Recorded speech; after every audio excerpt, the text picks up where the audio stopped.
بسم اللہ الرحمن الرحیم۔ علامہ اقبال اوپن یونیورسٹی کے مرکز برائے سماجی تشکیل نو کی سیریز ہم پاکستانی میں میں ہوں ڈاکٹر حافظ طاہر اسلام۔ ہماری آج کی اس نشست کا موضوع ہے نفرت جرم سے ہونا چاہیے نہ کہ مجرم سے۔ ناظرین، جرم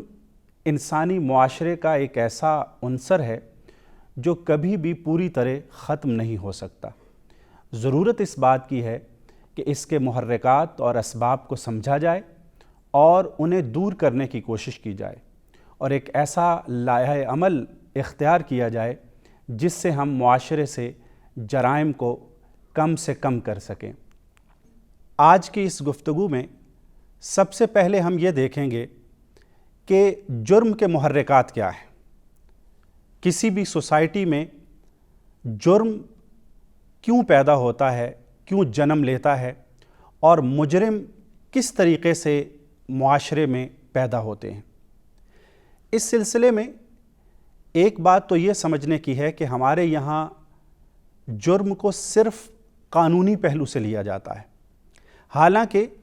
اگر ہم اخلاقی اور مذہبی پہلوؤں سے دیکھیں تو بہت سے ایسے کام ہم کر رہے ہوتے ہیں جو اخلاقاً اور شرعاً جرم کے دائرے میں آتے ہیں، لیکن ہم انہیں جرم نہیں سمجھتے، اور ہمارے یہاں مجرم صرف اسی کو سمجھا جاتا ہے جو کسی قانون نافذ کرنے والے ادارے کی گرفت میں آ جاتا ہے۔ لہٰذا جھوٹ بولنا، خیانت کرنا، غیبت کرنا، کسی کو گالی دینا، یہ ساری چیزیں اخلاقاً اور شرعاً جرم کے دائرے میں آتی ہیں، لیکن ہم ان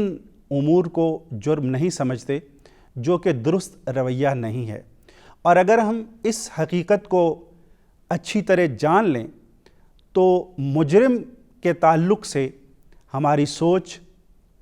اور ہمارا زاویہ نظر یکسر تبدیل ہو جائے۔ تو سب سے پہلے ہمیں یہ سمجھنا ہے کہ سوسائٹی میں اور معاشرے میں جرم کیوں کر وجود میں آتا ہے۔ اس ضمن میں ایک چیز تو یہ ہے کہ معاشرہ جب بھی آگے کو چلتا ہے اور اس میں مختلف طبقات جو ہیں وہ ایک دوسرے کے ساتھ معاملات کرتے ہیں تو مفادات کا ٹکراؤ ہوتا ہے، جس سے جرم اور مجرم جو ہیں ان کا وجود ظہور پذیر ہوتا ہے۔ جرم کے معاشرتی اسباب میں ہم یہ دیکھتے ہیں کہ ہمارے معاشرے میں ایک بہت بڑا مسئلہ جہالت کا ہے۔ جہاں علم کی روشنی نہیں ہوگی، جہل اور ضلالت کی تاریکیاں ہوں گی، وہاں انسانوں کی تربیت کا اہتمام بھی ممکن نہیں رہے گا، اور اس کا نتیجہ یہ ہوگا کہ انسان جرم کی طرف مائل ہوگا۔ آج اگر ہم اپنے معاشرے کا جائزہ لیں تو ہمارے سامنے یہ ایک تلخ حقیقت آئے گی کہ معاشرے کی ایک بہت بڑی تعداد علم کی روشنی سے محروم رہتی ہے، اور اگر تعلیمی اداروں میں جاتے بھی ہیں ہمارے بچے تو وہ صحیح تربیت سے محروم رہ جاتے ہیں، اور اس علم اور تربیت کی کمی کا نتیجہ یہ ہوتا ہے کہ جب وہ اپنی معاشرتی عملی زندگی کا آغاز کرتے ہیں تو وہ بہت مرتبہ جرم کے شکنجے میں آ جاتے ہیں، اور وہ جرم کر کے مجرموں کی صف میں شامل ہو جاتے ہیں۔ اس کے علاوہ جرم کے معاشی محرکات بھی ہیں۔ آج اگر ہم دیکھیں تو ہمارے معاشرے میں غربت اور بے روزگاری بہت زیادہ ہے۔ اسی کا نتیجہ ہے کہ ایک انسان جب اپنے معاشی مسائل سے دوچار ہوتا ہے اور وہ وسائل کی قلت کا شکار ہوتا ہے، اور وہ اپنے گھر میں 2 وقت کی روٹی کا محتاج ہو جاتا ہے، وہ اپنی ماں اور اپنے بوڑھے باپ کی دوا کے لیے اپنی جیب میں کوئی رقم نہیں پاتا، اور اس کے پاس کوئی روزگار، کاروبار، ملازمت اور نوکری نہیں ہوتی تو نتیجتاً وہ جرم کی طرف مائل ہو جاتا ہے، اور اگر اس کے اندر کا انسان اور ضمیر زندہ نہیں یا مضبوط نہیں تو وہ بہت جلد جرم کی آغوش میں چلا جاتا ہے۔ تو معاشرتی اسباب کے ساتھ ساتھ ہمیں جرم کے معاشی محرکات کو بھی نظر انداز نہیں کرنا چاہیے۔ اس کے علاوہ ہمارے معاشرے میں مختلف طرح کی تقسیمیں پائی جاتی ہیں۔ ہم سیاسی سطح پر، لسانی اور نسلی سطح پر، اور اسی طریقے سے مختلف قبائلی اور مختلف برادریوں کی تقسیمات میں بٹے ہوئے ہیں۔ یہ تقسیم جو ہے، ان کی بنیاد مفادات کا ٹکراؤ ہے۔ ہر گروہ جو ہے وہ اپنے لیے اقتدار اور زیادہ سے زیادہ معاشی فوائد اور معاشرے میں اپنی حیثیت کو مستحکم اور مضبوط کرنا چاہتا ہے۔ جب وہ دیکھتا ہے کہ دوسرے گروہ اس کی راہ میں حائل ہیں تو نتیجتاً جرم پیدا ہوتا ہے، قتل و غارت ہوتی ہے، اور دوسرے گروہوں کو نیچا دکھانے کے لیے وہ تمام ذرائع اور وسائل اختیار کیے جاتے ہیں، چاہے وہ صحیح ہوں یا غلط ہوں، نتیجتاً معاشرے میں جرم کا عنصر بڑھتا چلا جاتا ہے۔ ناظرین، یہ وہ اسباب اور محرکات ہیں جن سے معاشرے میں جرم اور مجرموں کی نمود ہوتی ہے، ان کا وجود ظہور پذیر ہوتا ہے۔ لیکن یہاں سوال یہ ہے کہ جب معاشرے میں اس طرح کے معاملات سامنے آئیں، جرم اور مجرم ہمارے سامنے ہوں، تو ان سے نمٹنے کے لیے اور ان کی اصلاح کے لیے ہمیں کیا حکمت عملی اختیار کرنی ہے؟ ذمہ داری پولیس اور قانون نافذ کرنے والے اداروں پر عائد ہوتی ہے، کیونکہ جرم کرنے کے بعد جب مجرم قانون کی گرفت میں آتا ہے تو وہ سب سے پہلے انہی اداروں کے پاس جاتا ہے۔ ان اداروں کی یہ ذمہ داری ہے کہ وہ ایسے اقدامات کریں جن سے ان مجرموں کے اندر اپنی اصلاح کا جذبہ پیدا ہو۔ اگر ہمارے ادارے ان قوانین کے ساتھ ساتھ کچھ ایسے اخلاقی ضوابط اور قوانین اور ایسی تراکیب اختیار کریں اور ایسی تجاویز پر عمل کریں جن سے مجرم کے اندر اپنی اصلاح کا جذبہ پیدا ہو، اسے جرم سے نفرت ہو، اور وہ اپنی قید اور اپنی سزا کاٹتے ہوئے اپنے جرم سے چھٹکارا پانے کی تدابیر پر غور کرے، تاکہ جب وہ اپنی سزا کو پورا کرنے کے بعد جیل خانے سے باہر آئے تو وہ اس جرم سے دستکش ہو چکا ہو، اس جرم سے اپنا دامن چھڑا چکا ہو۔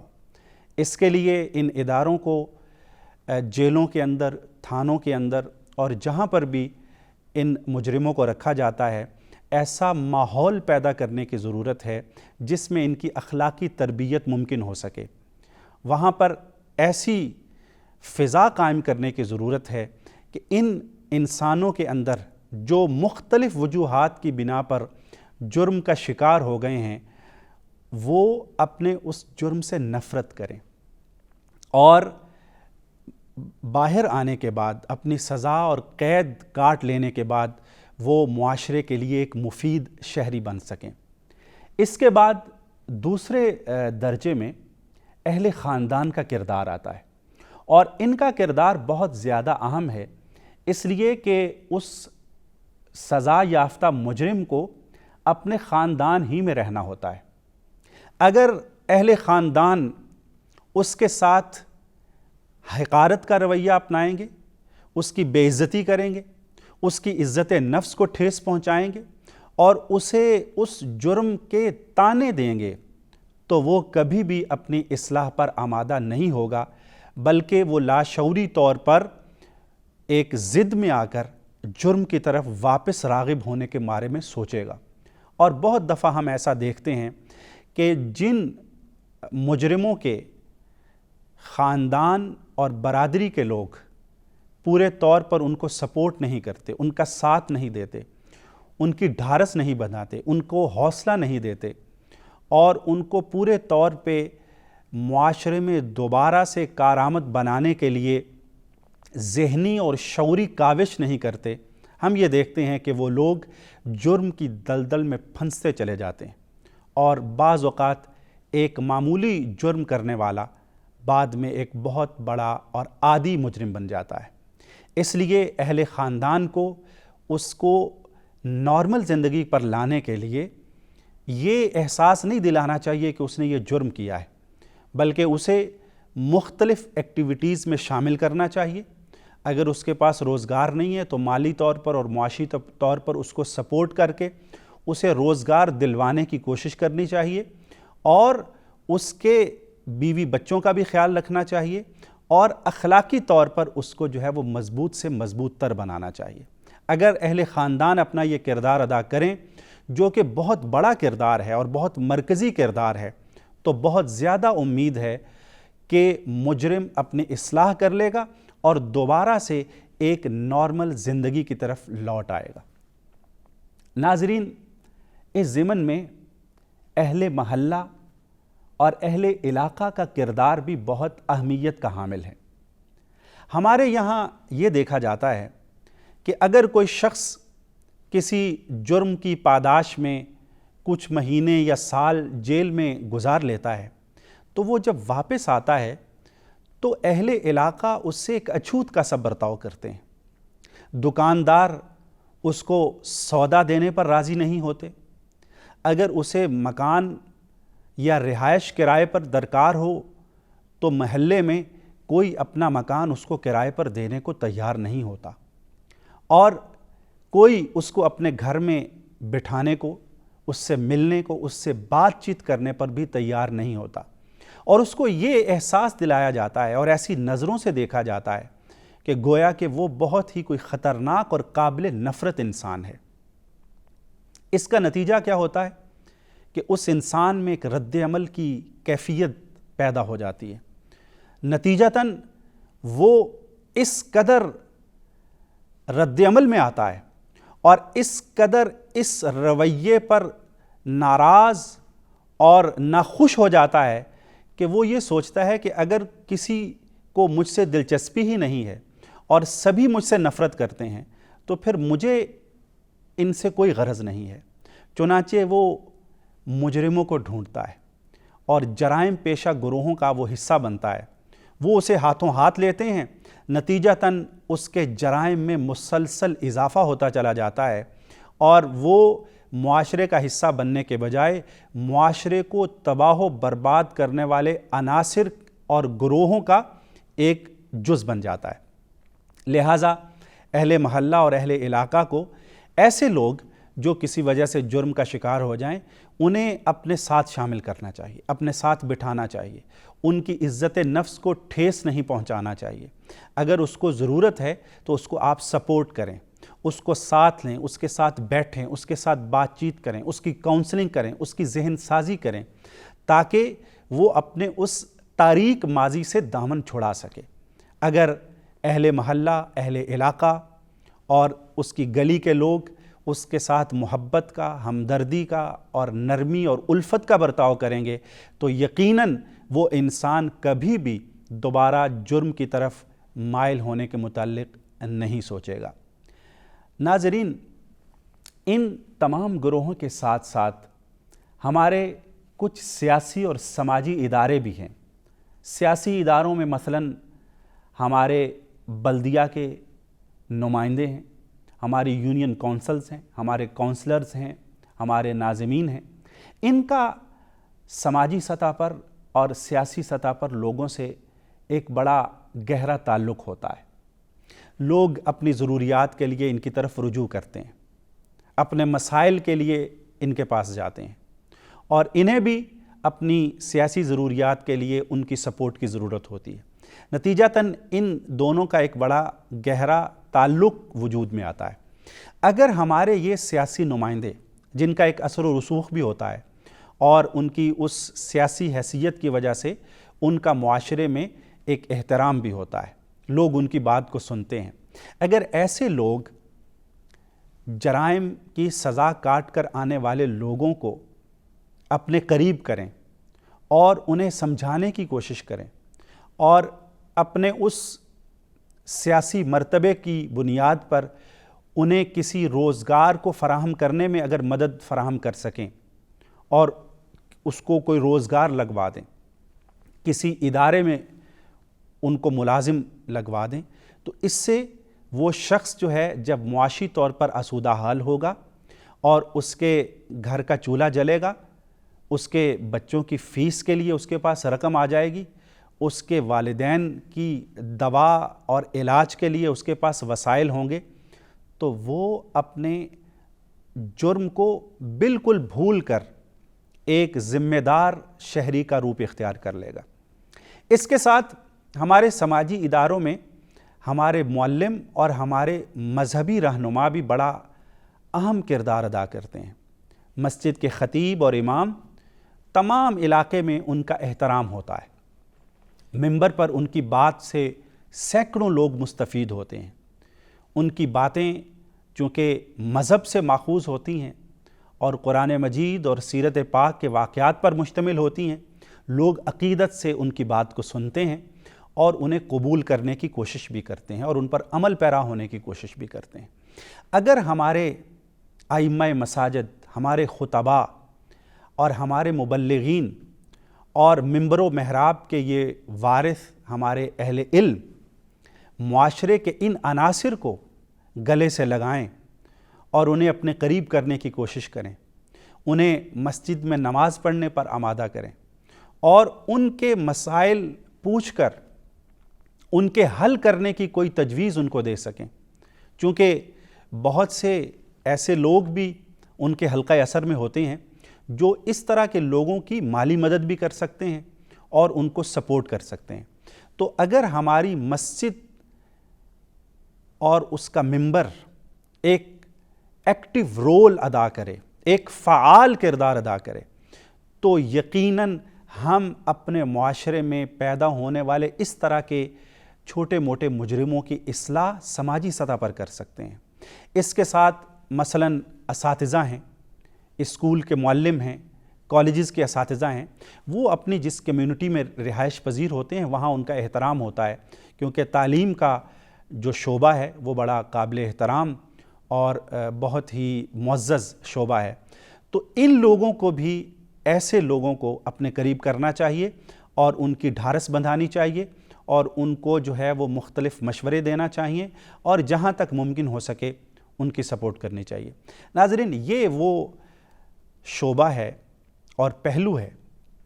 کہ جس سے ہم جرم کی شرح کو بہت حد تک کم کر سکتے ہیں، اگرچہ یہ حقیقت پیش نظر رہنی چاہیے کہ جب سے انسانی معاشرہ وجود میں آیا ہے جرم بھی اس کے ساتھ ساتھ چلتا آ رہا ہے، اور جب تک یہ رہے گا جرم 100% ختم نہیں ہو سکتا۔ ہاں، یہ ضرور ہو سکتا ہے کہ اس جرم کی شرح کو کم کرنے کی زیادہ سے زیادہ کوشش کی جائے اور وہ کمی لائی جا سکتی ہے، اور یہی چیز ہمیں حضور نبی کریم صلی اللہ علیہ وآلہ وسلم کی سیرت پاک میں بھی نظر آتی ہے۔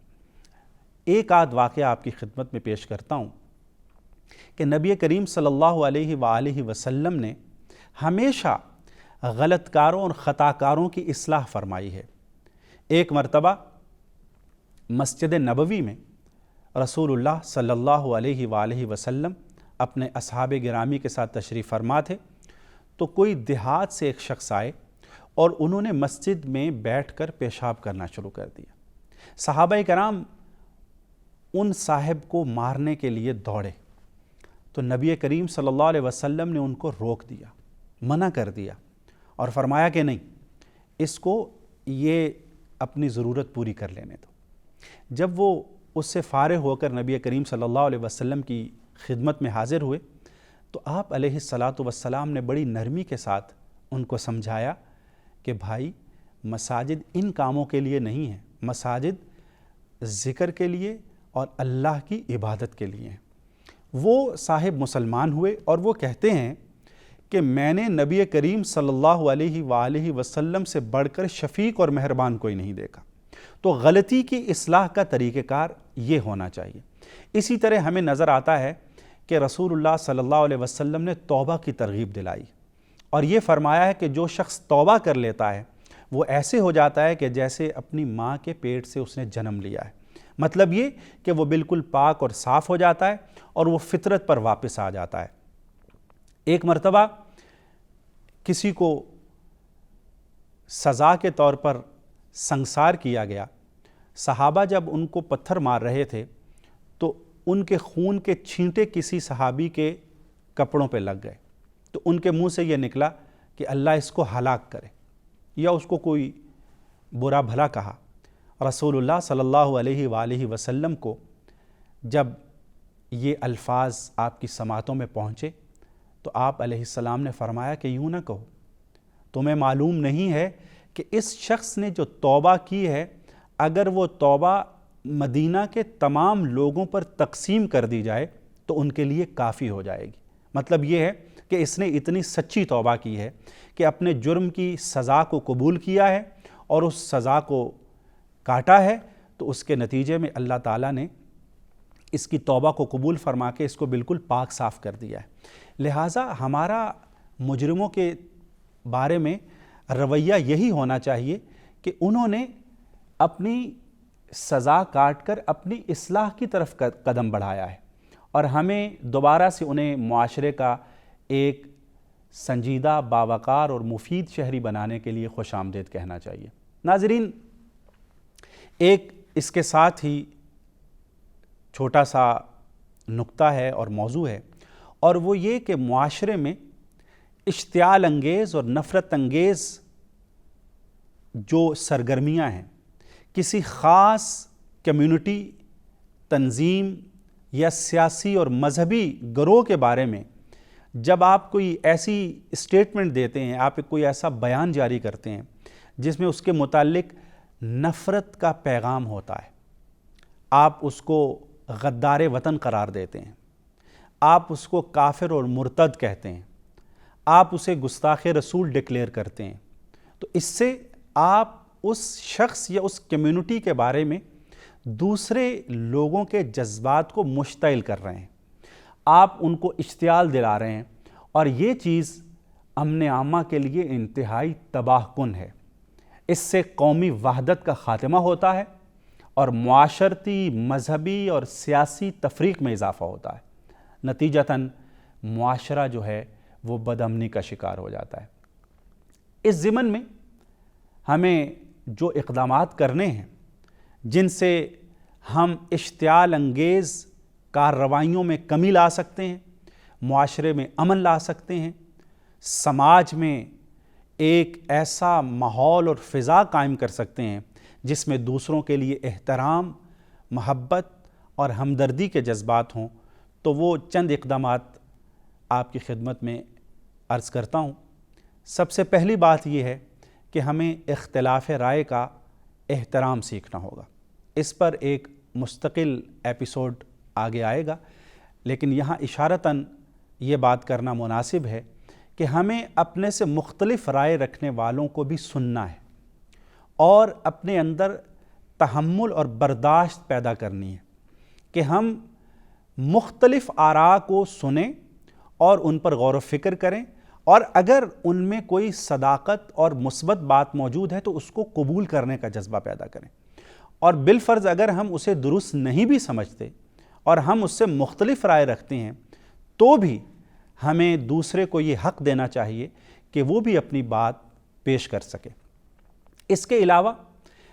اظہار رائے کی آزادی کا حق استعمال کرتے ہوئے ہمیں شائستگی اور اخلاقیات کے دامن کو ہاتھ سے نہیں چھوڑنا چاہیے۔ ہم کسی دوسرے کے بارے میں جب بات کریں تو احترام کے ساتھ، اس کی کسی معتبر اور محترم ہستی کو کبھی بھی گالی نہ دیں، ان پر طنز نہ کریں، ان کا مذاق نہ اڑائیں، ان کا تمسخر نہ اڑائیں، ان کا استہزاء نہ کریں۔ تو جب آپ احترام سے دوسرے کو مخاطب کریں گے تو وہ آپ کی بات سننے پر آمادہ ہوگا۔ اس کے ساتھ ساتھ ہمیں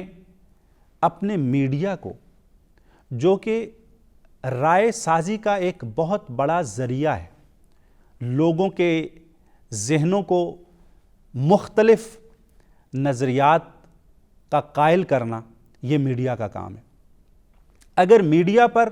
اشتعال انگیز پروگرامز ہوں گے اور نفرت انگیز تقریریں ہوں گی اور وہ بڑے پیمانے پر نشر ہوں گی تو ظاہر ہے معاشرے میں اس طرح کے لوگ پیدا ہوں گے جو اس نفرت کے پیغام کو لے کر آگے بڑھیں گے، نتیجتاً معاشرتی تفریق جو ہے وہ بڑھتی چلی جائے گی۔ تو میڈیا جو ہے اس کے لیے جو ضابطہ اخلاق ہماری حکومت اور ریاست نے متعین کیا ہے اور بہت حد تک وہ ان کی پاسداری کرتے بھی ہیں، لیکن بہرحال میڈیا کو جو ہے بہت زیادہ محتاط اور ذمہ دار ہونے کی ضرورت ہے۔ اس کے ساتھ ہمارے جو سماجی ادارے ہیں جن میں خاص طور سے ہمارے مذہبی زعماء ہیں، ہماری مساجد، ہماری امام بارگاہیں اور ہماری وہ مجالس جن میں دین و مذہب کی بات ہوتی ہے، ظاہر ہے کہ دین کی مختلف تشریحات کی وجہ سے ان میں مختلف آراء جو ہیں اور عقائد اور فقہ کی مختلف تعبیرات جو ہیں اور تشریحات وہ رائج ہیں، تو ہر شخص اس کو ایک حق ہے کہ وہ جس رائے کو اور جس فقہ کو اور جس مکتب فکر کو اور جس